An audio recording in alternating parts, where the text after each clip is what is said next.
Running a business in the middle of a global pandemic is no easy task, and even more so if your success is highly dependent on the presence of thousands of people gathered in stadiums where health protocols and social distancing are not exactly present. However, the NBA has managed to outsmart the coronavirus to become one of the few sports leagues that have been able to successfully resume their respective seasons and, after almost a full month of games, has demonstrated the ability and determination to put a quality product on the court despite the current circumstances. Now, the only question that remains regarding the current season is which team will be the one taking the Larry O'Brien Trophy home by October. But once the playoffs are done, the league will face an even bigger challenge to carry out an 82-game season in which all 30 franchises participate. Welcome to Courtside. Today, we'll talk about the questions that the NBA will have to answer in a few months and, more importantly, what it will look like in 2021. Following months of planning after the season's suspension, the league announced that it would resume play in the ESPN Wide World of Sports complex located inside the installations of Disney World. However, the restart in Orlando would feature some unique conditions to help prevent a potential outbreak and start the playoffs as soon as possible. Thus, only 22 teams were invited to the bubble, the 16 teams with the 8 best records in each conference, and the teams that were within 6 games of each conference's 8 seed. Each team would play 8 seeding games to close the regular season and determine the playoff positions, as well as the teams that would participate in a potential play-in series.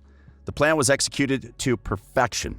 The seeding games were highly competitive. Players and team personnel followed the league's guidelines and safety protocols. Out of 343 players that opted to play, none have tested positive for coronavirus to date, and the first round of the playoffs is well underway.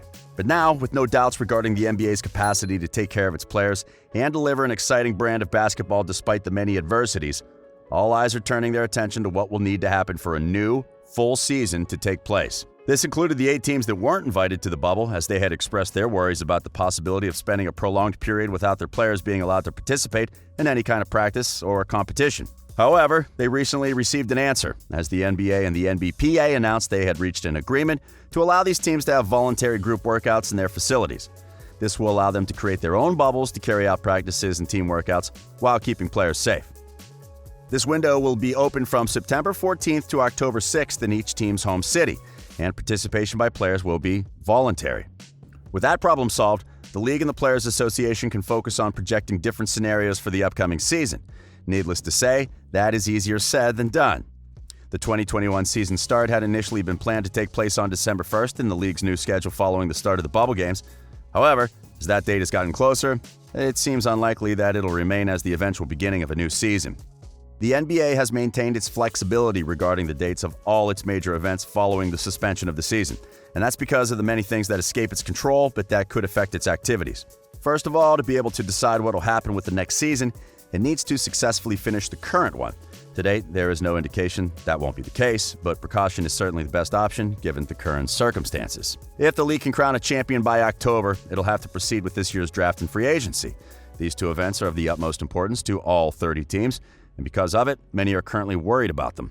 Both will be greatly affected by the pandemic, given that there is the possibility that teams won't be able to hold personal workouts with the draft's prospects, and the financial situation of the league during free agency will be vastly different from previous years because of the reduced income. Reports have suggested that the league office is considering pushing them further away, which could be a benefit for the teams that go deeper in the playoffs, given that, on the current schedule, the NBA Finals, Draft Night, and free agency could all take place in the span of 2 weeks.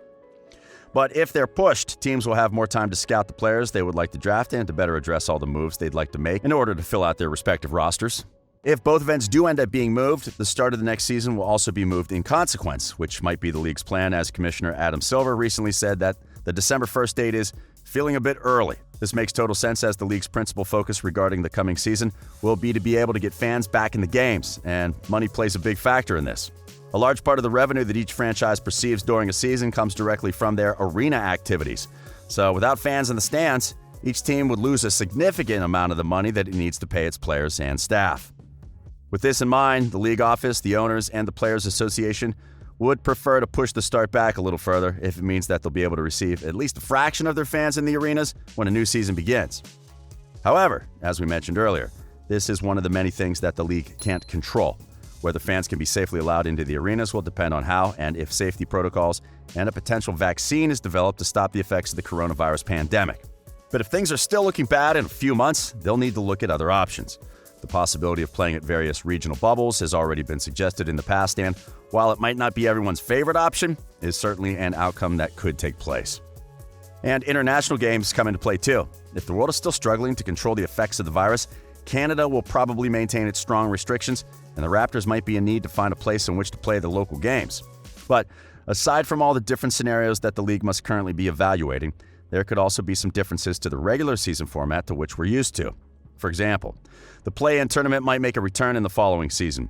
The intensity between the teams that were competing to participate in it received a huge amount of praise, and the final game between the Blazers and the Grizzlies to decide which team would be the 8th seed attracted a lot of viewers. Thus, given its success, it's probable that the play-in could stay in the future. Also, because of how late the season could start, it's possible that there might be an extended in-season break to allow players to participate in the 2021 Tokyo Olympics if these end up taking place. Another element that is rumored to be in consideration is the possibility of teams playing a series-like schedule against each other, something similar to what the MLB does. This could reduce the amount of travel between games and help keep the players more rested and the games become more competitive. All these options seem very interesting, and they've been brought to the table as the league has learned a couple of things during the restart of the season. The unexpectedly high level with which the players have been playing since the first game in the bubble must have made analysts wonder, how can they be able to replicate this during a full season? And as it happened with the Orlando bubble, the coming season might be the perfect opportunity for the league to experiment with different ways in which it can modernize the game and even the regular season. After all, the circumstances have demanded innovation from the whole world. And as pioneers in sports, the NBA could be interested in making a few tweaks to attract even more viewers.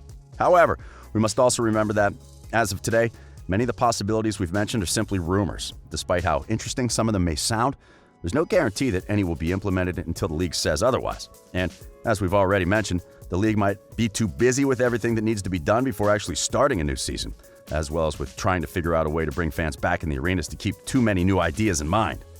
So the best we can do right now is enjoy basketball while we have it, and wait for the news on when and how a new season will start. On our part, we'll make sure to inform you of whatever changes may take place as they're confirmed.